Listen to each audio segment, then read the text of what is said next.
দৌড়াতে থাকে। আসলে সে ইতিমধ্যে ভুল করে লটারি জিতে গেছে, তাই বাকি মানুষরা তাকে মার্ডার করার জন্য তাকে তাড়া করতে শুরু করে দিয়েছে। শন ভালোভাবে জানে তাকে যে মার্ডার করবে সে এই লটারির টাকা পেয়ে যাবে, এবং একইভাবে সে এটাও জানে তার মৃত্যু নিশ্চিত। কিন্তু তবুও সে আশা ছাড়ে না, বরং তীব্র গতিতে পালাতে শুরু করে দেয়। সে প্রত্যেকের সাথে ফাইট করে একটা সময় একটি ঘরের মধ্যে সে পৌঁছে যায়, কিন্তু এই ঘরে একজন বয়স্ক মহিলা থাকে।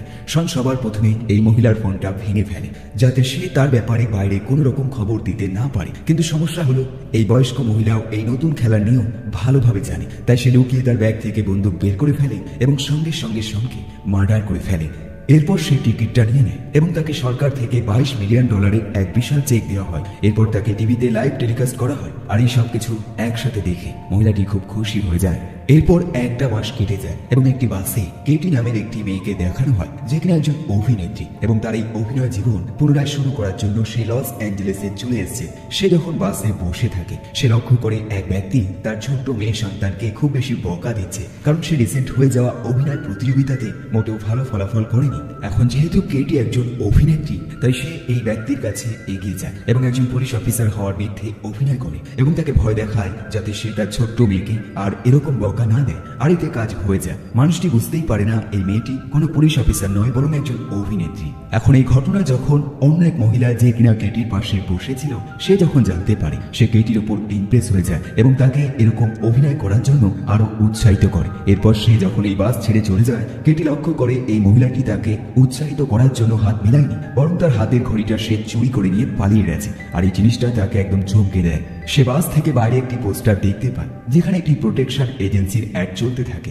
আর এটা দেখে কেটির মনে মনে একটা কথাই চলতে থাকে, আর সেটা হলো তারা যদি একটি বডিগার্ড থাকতো তবে আজ তারা সব সময় মজা করতে ব্যস্ত থাকে। আর এই জিনিসটা কেটির মোটেও পছন্দ হয় না। একই সময় টিভিতে নীল নামের এক ব্যক্তি তার বডিগার্ড সার্ভিসের জন্য অ্যাডভার্টাইজমেন্ট করতে থাকে। সে প্রত্যেককে জানায় যে এই লটারি প্রতিযোগিতায় জিতে যাবে, তারা চাইলে তার কাছ থেকে বডিগার্ড সার্ভিস নিতে পারে, আর এমনটা করলে তার মৃত্যু হবে না। পরের দিন সকাল হলে কেটি যখন ঘুম থেকে ওঠে সে দেখতে পায় ছাদের উপর থেকে নোংরা জল পড়ে তার জামা কাপড় নষ্ট হয়ে গেছে। সে সঙ্গে সঙ্গে ফোন করে তার রুমমেটের সাথে কথা বলে, কিন্তু শ্রুতি তাকে জানিয়ে দেয় সে যেন নতুন জামা কাপড় ভাড়া নেয়, কারণ এই মুহূর্তে সেই জামা কাপড় পরিষ্কার করা যাবে না। কেটির কাছে আর কোনো রাস্তা থাকে না। সে জামা কাপড় ভাড়া নিয়ে তার অভিনয় প্রতিযোগিতার জন্য যাত্রা শুরু করে দেয়। সে সেখানে পৌঁছালে সবার প্রথমে তার অডিশন দেয় এবং প্রত্যেককে জানায় সে কিভাবে ছোটবেলা থেকে এই অভিনয় করতে পছন্দ করত, এবং তার মায়ের অসুস্থতার কারণে সে তার এই প্রফেশন ছেড়ে দেয় এবং একটা সময় তার মায়ের মৃত্যু হয়ে যায়, যার ফলে সে আবারও এই অভিনয় জগতে ঢুকতে চায়। এরপর সে তার পকেট থেকে বেশ কিছু ডকুমেন্ট বের করার চেষ্টা করে, কিন্তু এই পকেটে কোনো রকম ডকুমেন্ট থাকে না, বরং একটি লটারির টিকিট থাকে, যেটা টাচ হতেই সেটা অ্যাক্টিভ হয়ে যায় এবং না চাইতেও সে এই লটারি প্রতিযোগিতার একজন মেম্বার হয়ে যায়। এখন এই পর্যন্ত সবকিছু ঠিক থাকে, কিন্তু কিছু সময়ের মধ্যে লটারি প্রতিযোগিতায় কেটি জিতে যায় এবং বাকি মেম্বারদের কাছেও এই খবর ছড়িয়ে পড়ে। এমনকি এই ঘরে থাকা বাকি অভিনেত্রীদের কাছেও এই একই টিকিট থাকে এবং তারাও জানতে পেরে যায় জিতে গেছে। তাই তারা সঙ্গে সঙ্গে তার উপর অ্যাটাক করতে শুরু করে দেয়, কারণ নিয়ম মাফিক তাকে যদি মার্ডার করতে পারে তবে তারা এই লটারি জিতে যাবে। কেটি এদের হাত থেকে নিজেকে কোন রকমে বাঁচায়, কিন্তু সে এটা বুঝতে পারে না তার সাথে কি হচ্ছে। সে নিজের জীবন বাঁচিয়ে সোজা গ্রাউন্ড ফ্লোরে চলে আসে, কিন্তু এখানে এসে তার বিপদ কাটে না, বরং সে একটি সেলফ ডিফেন্স ক্লাসের মধ্যে প্রবেশ করে যায়, যেখানে প্রত্যেকটা মানুষ একজন দক্ষ মার্শাল আর্ট এক্সপার্ট, এবং তারাও কেটিকে মার্ডার করার জন্য ফাইট করতে শুরু করে দেয়। এবং এই ফাইট একটা সময় এমন পর্যায়ে চলে যায় যার ফলে কেটি পাশের রুমে আছড়ে পড়ে, যেখানে আগের থেকে একটি শরীর চর্চার ক্লাস চলতে থাকে, এবং তারাও কেটিকে মেরে ফেলার জন্য ফাইট করতে শুরু করে দেয়। এক ব্যক্তি কেটির গলাটা চেপে ধরে এবং তাকে মেরে ফেলার চেষ্টা করে, কিন্তু তখনই হঠাৎ করে নীল নামের সেই ব্যক্তি যে কিনা টিভি চ্যানেলে অ্যাডভার্টাইজমেন্ট দিচ্ছিল সেখানে চলে আসে। নীল কেটিকে জানায় সে 5 বার তাকে ফ্রিতে রক্ষা করবে এবং এরপর যদি রক্ষা করতে হয় তবে তাকে টাকা দিতে হবে, আর এই টাকার পরিমাণ হলো লটারির 10% তাকে দিতে হবে। কেটির কাছে আর কোনো রাস্তা থাকে না, সে এই ডিলে রাজি হয়ে যায়। এখন নীল তার সমস্ত রকম ট্যালেন্ট ব্যবহার করে কেটিকে এই মানুষগুলোর হাত থেকে রক্ষা করে এবং তাদের সাথে ফাইট করতে শুরু করে দেয়। নীল কেটিকে জানায় বাইরে একটি ড্রোন রয়েছে এবং এই ড্রোনের কাজ হলো প্রতি 15 মিনিট অন্তর অন্তর লটারি জিতে যাওয়া ব্যক্তির লোকেশন প্রত্যেকটা জায়গায় ছড়িয়ে দেওয়া। তাই তার কাছে 15 মিনিট রয়েছে এবং তারপর সব মানুষ আবারও জেনে যাবে সে এখন কোথায় রয়েছে। তাই সে কেটিকে নিয়ে সঙ্গে সঙ্গে এখান থেকে বেরিয়ে যায়। যাওয়ার সময় সে কেটিকে জানায় তাদের এই লটারি খেলার আরো একটি নিয়ম রয়েছে, আর সেটা হলো এই খেলায় অংশগ্রহণ করা বাকি মানুষগুলো একে অপরকে মার্ডার করতে পারবে না। এরপর তারা দুজন একটি গাড়ির মধ্যে উঠে পড়ে, কিন্তু যাওয়ার সময় একাধিক মানুষ তাদের দিকে পাথর ছুটতে শুরু করে দেয়। নীল কোন রকমে তাকে নিয়ে এখান থেকে পালিয়ে যায়। যাত্রা পথে নিয়ে কেটিকে বোঝায় এই খেলাতে কি কি নিয়ম রয়েছে, যেটা শুনে কেটি একদম অবাক হয়ে যায়। আসলে সে তার বাড়িতে থাকাকালীন শুধুমাত্র টিভি সিরিয়াল এবং মুভিজ বাদে সে আর কখনোই কোন রকম খবর দেখত না, যার কারণে সে এই লটারির ব্যাপারে কিছুই জানে না।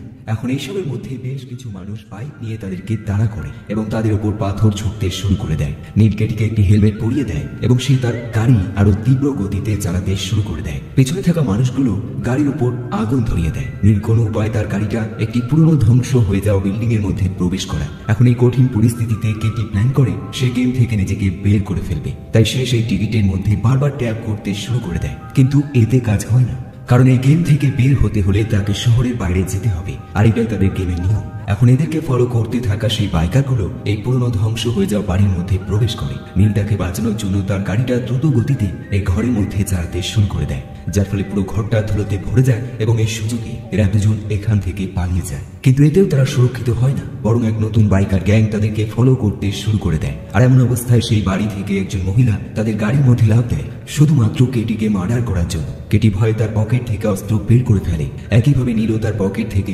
বন্দুকটা বের করে ফেলে, কিন্তু এতে কাজ হয় না। মহিলাটি সোজা কামড়ে দেয়। নীল ভাবতে পারেনি মহিলাটির মধ্যে এত শক্তি চলে আসবে, তাই সে এই ড্রাইভিং এর দায়িত্ব কেটিকে দিয়ে দেয় এবং সেই মহিলার সাথে ফাইট করতে শুরু করে দেয়। একটা সময় সেই মহিলাকে সে দূরে ছুঁড়ে ফেলে দেয়। এখন এইসবের মধ্যে তাদের গাড়ির বেশিরভাগ অংশই নষ্ট হয়ে যায়, তাই তাদেরকে বাধ্য হয়ে গাড়ি থেকে নেমে পালাতে হয়। নীল তাকে বোঝায় সে যদি শহরের বাইরে চলে যায় তবে সে কোন রকম টাকা পাবে না, তাই তার উচিত যে করেই হোক এই শহরের মধ্যে লুকিয়ে থাকা। কিন্তু কেটি এমনটা করতে চায় না। সে পালাতে শুরু করে দেয় এবং সামনে চলে আসে দুজন পুলিশ অফিসার। কেটি মনে করে এই পুলিশ অফিসার তাকে হেল্প করবে, তাই সে তাদের কাছে ছুটে যায়, কিন্তু পরে সে জানতে পারে দুজন পুলিশ অফিসারও তাকে মার্ডার করার জন্য এখানে চলে এসেছে। নীল পরিস্থিতির সঙ্গে সঙ্গে বুঝতে পেরে তাদের সাথে ফাইট করে এবং এই সুযোগে কেটি আরো একবার এখান থেকে পালিয়ে যায়। কেটি শহরের মাঝে পৌঁছে যায় এবং বিভিন্ন রকম আসবাবপত্র দিয়ে তার মুখটাকে সবার সামনে থেকে লুকিয়ে রাখে। একদম চুপ হয়ে যায় এবং ফোনটা রেখে দেয়, কিন্তু শ্রুতি বুঝতে পেরে যায় কেটি কোথায় রয়েছে, তাই সে সঙ্গে সঙ্গে মিউজিয়ামে চলে আসে। কিন্তু সেখানকার গার্ড তাকে ঢুকতে দেয় না, কারণ তার মধ্যে শ্রুতি এবং তার বয়ফ্রেন্ড এই পুরো মিউজিয়ামটাকে পুরো নোংরা করে।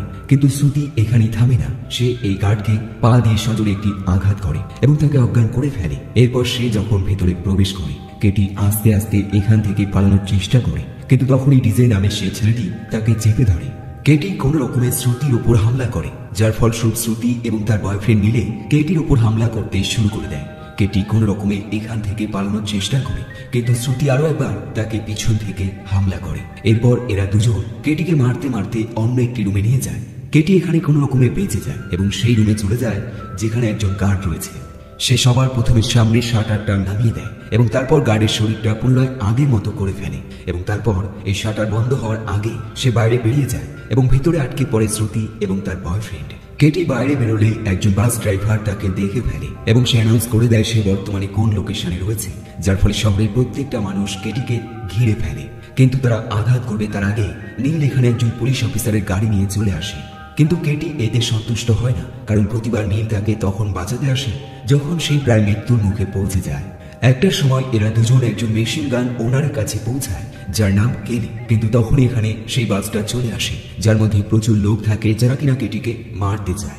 কেটি কেলিকে একটি বন্দুকের ভয় দেখিয়ে এই বাড়ির প্যানিক রুমটা ওপেন করে ফেলে এবং সেখানে সে এবং নীল লুকিয়ে পড়ে। এদিকে বাইরে প্রত্যেকটা মানুষই প্যানিক রুমের দরজার সামনে জড়ো হয়ে যায়। এদিকে রুমের ভিতরে থাকা কেটি এবং নীল সিকিউরিটি ক্যামেরাতে বাইরের দৃশ্য ভালোভাবে দেখতে পায়। কেটির কোথাও যেন মনে হয় তার এই বডিগার্ড অর্থাৎ নীল তার হেল্প করছে না, বরং তাকে বিপদে ফেলছে। তাই সে তার দিকে একটি বন্দুক তুলে ধরে। নীল তাকে সমস্ত রকম ভাবে বোঝায় যে সে একজন ভালো মানুষ এবং সে তার ক্ষতি চায় না। এরপর কেটি তার জীবনে ঘটে চলা আজ পর্যন্ত সমস্ত রকম ঘটনা নীলকে জানিয়ে দেয়।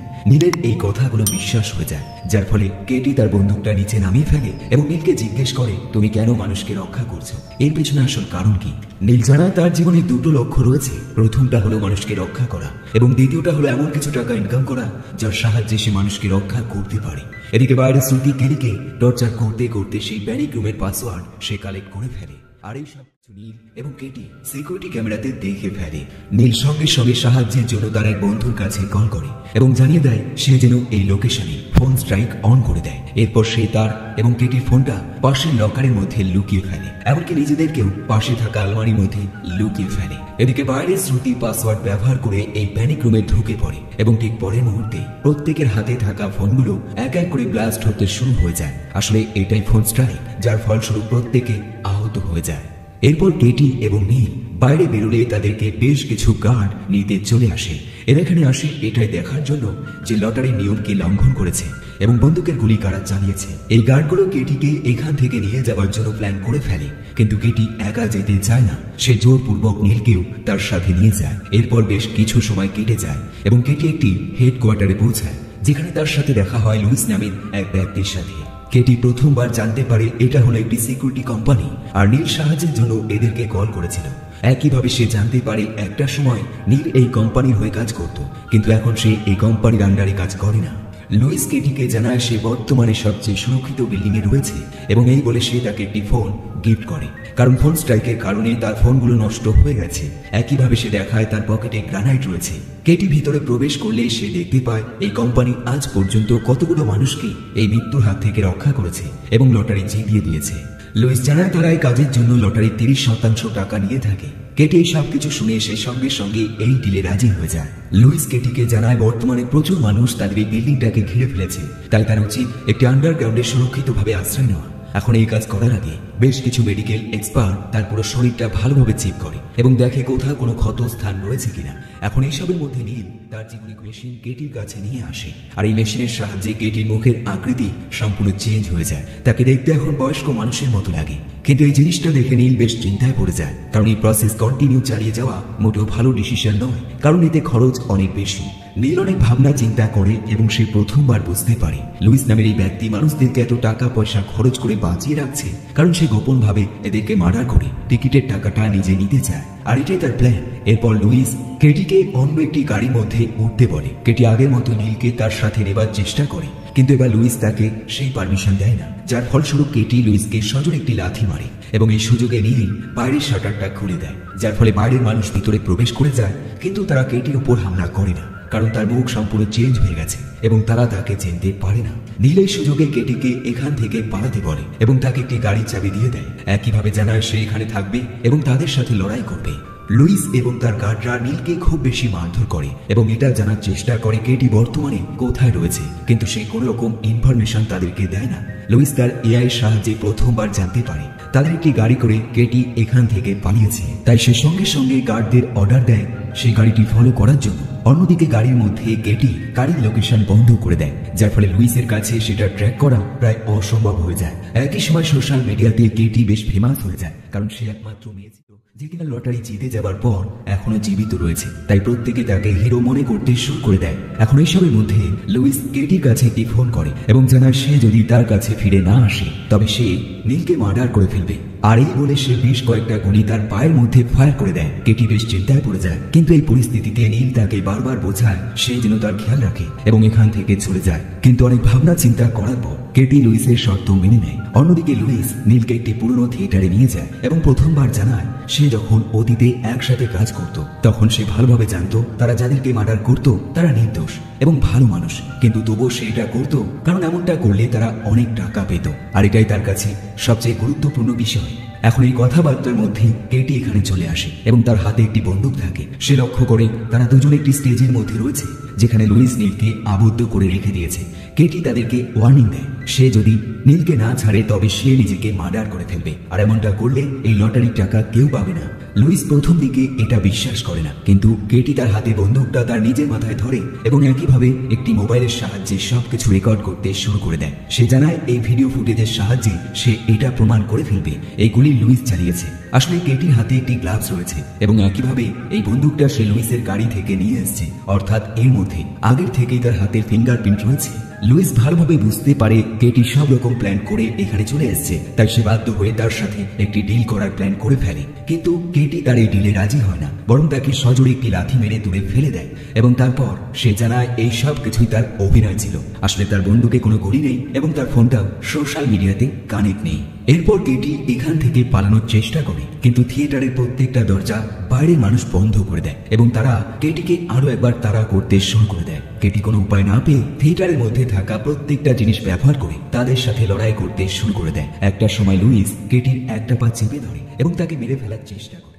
এমনকি এই ফাইটিং এ একজন পুলিশ অফিসার সাহায্য করতে এগিয়ে আসে, কিন্তু লুইস এখান থেকে তাকে তাড়িয়ে দেয়, কারণ এই মার্ডার সে নিজে করতে চায় এবং সম্পূর্ণ টাকা সে নিজে নিতে চায়। এদিকে বাইরে সাধারণ মানুষরা এই থিয়েটারের মধ্যে চলে আসে।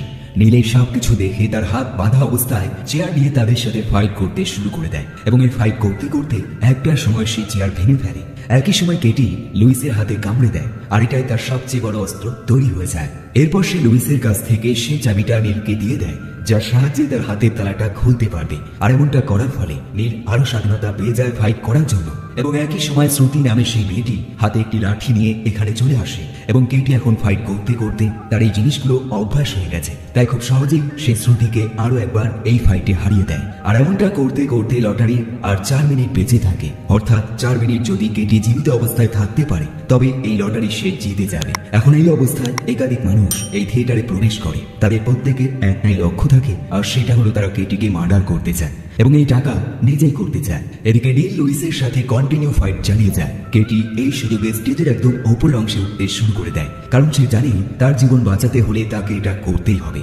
এখন এমন অবস্থায় সেই বাসে থাকা সেই মহিলা, যে কিনা একটা সময় কেটির ঘড়ি চুরি করেছিল, সে এখানে চলে আসে এবং সে কেটিকে লক্ষ্য করে ওপরে উঠতে শুরু করে দেয়। কিন্তু কেটি এবার এই মহিলাকে চিনতে পেরে যায়, তাই সে কোন রকম দয়া মায়া দেখায় না, বরং একটি লাথি দিয়ে তাকে নিচে ফেলে দেয়। এরপর নীল নিচের সেই সিঁড়িগুলো এক এক করে ভাঙতে শুরু করে দেয়, যাতে বাকি মানুষ কেটিকে ফলো করতে না পারে। এখন এই সব কিছুর মধ্যে লুইসের সেই সিকিউরিটি গার্ডগুলো এখানে চলে আসে এবং তারা মানুষের সাহায্যে একটি সিঁড়ির মতো তৈরি করে, যার সাহায্যে লুইস ওপরে উঠে যায় এবং সঙ্গে সঙ্গে কেটির সাথে ফাইট করতে শুরু করে দেয়। কেটির পা একটা সময় পিছলে যায় এবং এমন কঠিন পরিস্থিতিতে কেটি তার পকেট থেকে একটি চাবি বের করে, যার সাহায্যে লুইসের পকেটে থাকা গ্রানাইটগুলো ব্লাস্ট করে ফেলে। আসলে এই চাবিটা নীল তাকে অনেক আগে দিয়েছিল। এখন এই চাবিতে প্রেস করার সাথে সাথে লুইসের মৃত্যু হয়ে যায় এবং কেটি নিচে আছড়ে পড়তে শুরু করে, কিন্তু তার কোনো ক্ষতি হয় না, কারণ এখানে অলরেডি তার ফ্যান্ডাল চলে আসে এবং একটি বড় কাপড়ের সাহায্যে